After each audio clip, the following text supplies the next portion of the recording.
എങ്ങനെയുണ്ടായിരുന്നു? സിനിമ എങ്ങനെയുണ്ട്?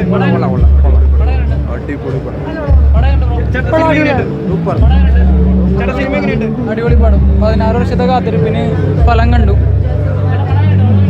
നമ്പർ 1 ഡയറക്ടറായിട്ട് ബ്ലസ്സി സാറും ബെന്യാമിൻ സാറ് നമ്പർ 1 എഴുത്തുകാരനായിട്ട്.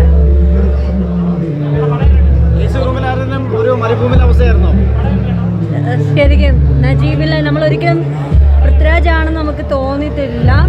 നമ്മൾ സിനിമ കണ്ട് ആ ഫസ്റ്റ് ടൈറ്റിൽ തന്നെ നമ്മൾ നജീബിലേക്ക് തന്നെ പോവായിരുന്നു. എന്താ പറയേണ്ടതെന്ന് അറിയത്തില്ല. അത്രയും ഓസ്കാർ നേടിയെടുക്കാനുള്ള എല്ലാ ഇതും സിനിമയ്ക്കുണ്ട്. നമ്മൾ കണ്ടിട്ടുള്ള ആകാശദൂതിന് ശേഷമൊക്കെ ഭയങ്കര ഫീലിങ്സിൻ്റെ അങ്ങേയറ്റത്തെ ഒരു ഇതാണ്, എക്സ്ട്രീമാണ് നമ്മളിപ്പം കണ്ടത്. വേദനയോടെ അല്ലാണ്ട് ഈ സിനിമ നമുക്ക് കാണാൻ പറ്റത്തില്ല. എല്ലാവർക്കും I don't know if everyone can watch it. നല്ല പടമാണ്. ഒരു ഓസ്കാർ പ്രതീക്ഷിക്കാമോ? വിഷ്വൽ ട്രീറ്റ് നല്ല മൂവിയാണ്. ബ്രോ എങ്ങനെയുണ്ടായിരുന്നു മൂവി? അടിപൊളി പടം. ബ്രോ എങ്ങനെയുണ്ടായിരുന്നു? അടിപൊളി. ബ്രോ എങ്ങനെയുണ്ടായിരുന്നു? ഭയങ്കര അഭിനയം. നല്ല പടം. ഇഷ്ടപ്പെട്ടോ? നല്ല പടം, സൂപ്പർ പടം കേട്ടോ. നല്ല പൃഥ്വിരാജിൻ്റെ ഒക്കെ അഭിനയം നമുക്ക് കണ്ട് മറികടക്കാൻ പറ്റത്തില്ല. അതുപോലത്തെ അഭിനയമാണ് സംഭവിച്ചത്. ഒരു ഓസ്കാറിൻ്റെ ലെവൽ വരെ ഉണ്ട് സിനിമ. പിന്നെ നമുക്ക് കാണേണ്ടത് തന്നെ സിനിമയാണ്. അയ്യോ, ഇതുപോലെ ഇമോഷനുണ്ട്, എല്ലാം ഉണ്ട്. അയ്യോ, നല്ല പറയാൻ പറ്റത്തില്ല, കണ്ണ് നിറഞ്ഞു പോയി. നോവൽ വായിച്ചിട്ടുണ്ടായിരുന്നു. ബെന്യാമിൻ്റെ ആടുജീവിതം ഓൾറെഡി വായിച്ചൊരു കുട്ടിയാണ്. അപ്പോൾ അതിൽ ചെറിയ ചെറിയ ഭാഗങ്ങൾ ഒഴിച്ച് ബാക്കിയൊക്കെ അതുപോലെ തന്നെ കഥാപാത്രങ്ങളൊക്കെ സെയിം തന്നെയാണ്. നമ്മൾ സിനിമ കാണുമ്പോൾ തന്നെ നമ്മുടെ നോവലിലേക്ക് ഒന്ന് കണ്ണോടിച്ച് പോകും. കാരണം അങ്ങനെയാണ് സിനിമ. പിന്നെ എ ആർ റഹ്മാൻ മ്യൂസിക് എടുത്തു പറയേണ്ട ഒന്നാണ്. അടിപൊളിയാണ്. ഞാൻ എ ആർ റഹ്മാൻ്റെ വലിയൊരു ഫാനാണ്. അപ്പോൾ വേറെ ഒന്നും പറയില്ല. പൃഥ്വിരാജിൻ്റെ അഭിനയം അടിപൊളിയാണ്. പിന്നെ കരഞ്ഞു പോവും. അതങ്ങനെയാണ് ആ സിനിമയുടെ, നമ്മൾ കണ്ടിരുന്ന് പോകും സിനിമ. അപ്പോൾ തന്നെ ഓൾറെഡി കരഞ്ഞു പോകും നമ്മൾ. അപ്പോൾ വേറൊന്നും പറയാനില്ല, അടിപൊളിയാണ്. എല്ലാവരും പറയാം, സൂപ്പർ. ഒന്നും പറയാം. നമ്മളെ പെർഫോമൻസ് ബേസ്ഡും ടെക്നിക്കൽ ബേസും ഞാൻ ഇതുപോലെ പടം കണ്ടിട്ടില്ല. ഇതുവരെ കണ്ണിൽ നിന്ന് ചൂട് പോയിട്ടില്ല. അത്ര അടിപൊളി സൂപ്പർ പടം. മസ്റ്റ് വാച്ച് കേട്ടോ. ഓസ്കാർ ഷുവറാണ്. ഗവൺമെൻറ് പ്രൊമോട്ട് ചെയ്യുന്നത് ഓസ്കാർ പടമാണ്.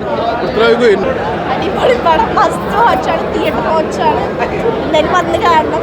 അതേപോലെ നോവൽ വായിച്ചിട്ട് വന്നു കഴിഞ്ഞാൽ കുറച്ചും കൂടി റിലേറ്റബിൾ ആയിട്ടും കുറച്ചും കൂടി ഫീൽ ചെയ്ത ഫിലിം കാണാൻ പറ്റും. ഒരുപാട് കരഞ്ഞു. അത്യാവശ്യം ഒരുപാട് കരഞ്ഞു. കാരണം എനിക്ക് കുറച്ച് എൻ്റെ ലൈഫായിട്ട് റിലേറ്റഡ് ആയിട്ട് തോന്നി. കാരണം എൻ്റെ മാരേജ് കഴിഞ്ഞ് എൻ്റെ ഹസ്ബൻഡ് 1 മാസം കഴിഞ്ഞപ്പോൾ ഗൾഫിലേക്ക് പോയി. അപ്പോൾ ആ ട്രെയിനിൽ അവർ പിരിയണ ഒരു രംഗം, ശരിക്കും എൻ്റെ ഹസ്ബൻഡ് ട്രെയിനിലാണ് ആദ്യം ബോംബെയിലേക്ക് പോയത്. അപ്പോൾ അതൊക്കെ എനിക്ക് ഭയങ്കരമായിട്ട് ഇതായി. പിന്നെ ഞാൻ എൻ്റെ 5 വർഷം കഴിഞ്ഞിട്ട് അവിടെ ചെല്ലണത്. അപ്പോൾ എനിക്ക് ശരിക്കും ഞങ്ങൾ ആ ഡിസേർട്ടിൽ കൂടി, എൻ്റെ ഹസ്ബൻഡ് ആദ്യം കുവൈറ്റിലായിരുന്നു. അപ്പോൾ ബാഫറയിൽ ആണ്. അപ്പോൾ ആ ഡിസേർട്ടും കാലം എന്നെ കൊണ്ടൊക്കെ കാണിച്ചിട്ടുണ്ടായിരുന്നു. ഞാൻ അവിടെ ചെന്നപ്പോൾ പിന്നെ പിള്ളേർ അവിടെ ജനിച്ച് വളർന്നതാണ്. ഞാനിപ്പോൾ 2 വർഷമായിട്ടുള്ള നാട്ടിൽ സെറ്റിലായിട്ട്. അപ്പോൾ എനിക്ക് ശരിക്കും കൂടുതലും ഞാനിപ്പോൾ കരഞ്ഞു ഭയങ്കരമായിട്ട് ഫീൽ ചെയ്തു.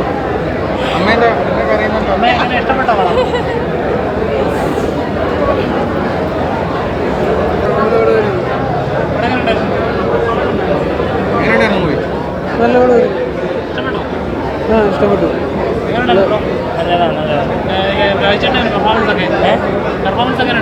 രാജ്യം ചെന്ന് കാണണം. ഒരു മലയാള സിനിമയായിട്ട് നമുക്ക് തോന്നില്ല. ഒരു എന്താ പറയുക, ഇന്റർനാഷണൽ മൂവി കണ്ട ഒരു ഫീലാണ് നമുക്ക് കിട്ടിയത്. ഓസ്കാർ എന്ന് പറയാൻ പറ്റില്ല. കാരണം ഓസ്കാർ അല്ല, നമ്മൾ ആ നോവല് വായിച്ചതിൻ്റെ ആ ഒരു ഫീലോടുകൂടി കാണാൻ പറ്റും. നമുക്ക് കിട്ടുന്നത് തന്നെയാണ് ആ ഒരു ഫീല് എന്ന് പറയുന്നത്. കൂടുതൽ വീഡിയോസിനായി B4 Place ഫോളോ ചെയ്യൂ, സബ്സ്ക്രൈബ് ചെയ്യൂ.